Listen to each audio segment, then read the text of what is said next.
സംസ്ഥാന കമ്മിറ്റിയുടെ നേതൃത്വത്തിൽ ഓഗസ്റ്റ് 5-ന് നാളെ കഴിഞ്ഞ് തിരുവനന്തപുരത്ത് സെക്രട്ടേറിയറ്റിന് മുമ്പിലേക്ക്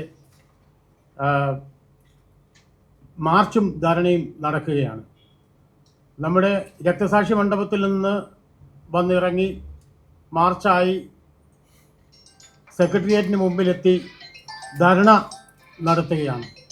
കേരളത്തിലെ ചെറുകിട ബിൽഡിംഗ് വ്യവസായ മേഖലയിൽ പ്രവർത്തിക്കുന്ന സ്ഥാപന ഉടമകളുടെ സംഘടനയായ Kerala iron fabrication and engineering unit association കഴിഞ്ഞ കുറേ കാലങ്ങളായി നിരന്തരമായി നിവേദനങ്ങൾ കൊടുത്ത് ചെറുകിട വെൽഡിംഗ് വ്യവസായ മേഖല നേരിടുന്ന വിഷയങ്ങൾ പരിഹരിക്കണമെന്ന് ആവശ്യപ്പെട്ടുകൊണ്ട് നിവേദനങ്ങൾ കൊടുത്തുവെങ്കിലും ഒട്ടുമിക്ക കാര്യങ്ങളും അതിൽ നടപ്പിലാക്കുന്നതിന് വേണ്ടിയിട്ട് അല്ലെങ്കിൽ നടത്തുന്നതിന് വേണ്ടിയിട്ട് സാധിച്ചിട്ടില്ല.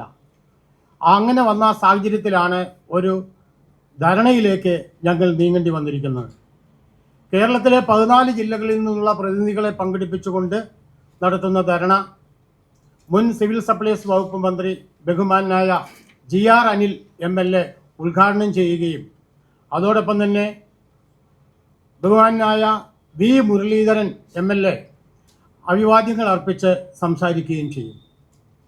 വെൽഡിംഗ് വ്യവസായ മേഖലയ്ക്ക് ആവശ്യമായ ഇരുമ്പ് ഉരുക്ക് ഉൽപ്പന്നങ്ങളുടെ അനിയന്ത്രിതമായ വിലവർധനവും നിയന്ത്രിക്കണമെന്നാവശ്യപ്പെട്ടുകൊണ്ടും ചെറുകിട വ്യവസായ മേഖലയെ സംരക്ഷിക്കുന്നതിന് വേണ്ടിയിട്ട് രൂപം കൊടുത്തിട്ടുള്ള സിഡ്കോ എന്ന പ്രസ്ഥാനം വഴി ജില്ലകൾ തോറും വെൽഡിംഗ് വ്യവസായത്തിന് ആവശ്യമായ റോ മെറ്റീരിയൽ സപ്ലൈ ചെയ്യണമെന്ന് ആവശ്യപ്പെട്ടുകൊണ്ടും അതോടൊപ്പം തന്നെ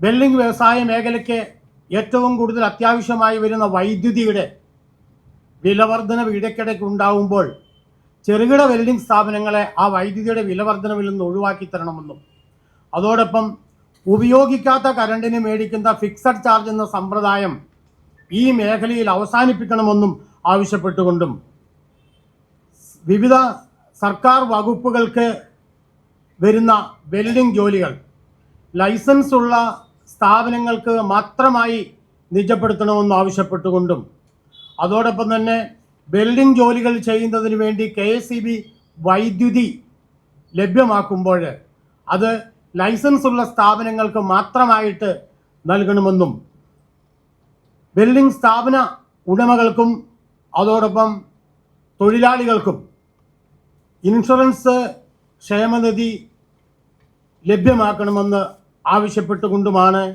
ഞങ്ങൾ ഈ ധർണാ സമരം നടത്തുന്നത്. കേരളത്തിലെ 14 ജില്ലകളിൽ നിന്നുമായി 1500-ലധികം പേർ പങ്കെടുക്കുന്ന ഈ ധർണാ സമരമാണ് 5-ാം തീയതി ഇവിടെ നടക്കുന്നത്. കഴിഞ്ഞ സർക്കാരിരുന്ന കാലത്ത് കേരളത്തിൽ അങ്ങോളം ഇങ്ങോളമുള്ള 14 ജില്ലകളിലും മന്ത്രിമാർ സന്ദർശിച്ച് കേരള യാത്ര നടത്തിയപ്പോൾ എല്ലാ സ്ഥലങ്ങളിലും ഞങ്ങൾ ഈ ആവശ്യങ്ങൾ തന്നെ ഉന്നയിച്ചുകൊണ്ട് നിവേദനങ്ങൾ കൊടുത്തിരുന്നു. അതിനു മുമ്പ് 2018-ൽ എത്ര വർഷമായെന്ന് ആലോചിക്കണം, ഇതേ ആവശ്യങ്ങൾ ഉന്നയിച്ചുകൊണ്ട് സെക്രട്ടേറിയറ്റിന് മുമ്പിൽ ധർണ നടന്നിരുന്നു. കഴിഞ്ഞ മാസം 10-ാം തീയതി കേരളത്തിലെ 14 ജില്ലകളിലുമുള്ള കളക്ട്രേറ്റുകൾക്ക് മുമ്പിൽ ഇതേ ആവശ്യങ്ങൾ ഉന്നയിച്ചുകൊണ്ട് ഞങ്ങൾ ധർണാ സമരം നടത്തുകയുണ്ടായി.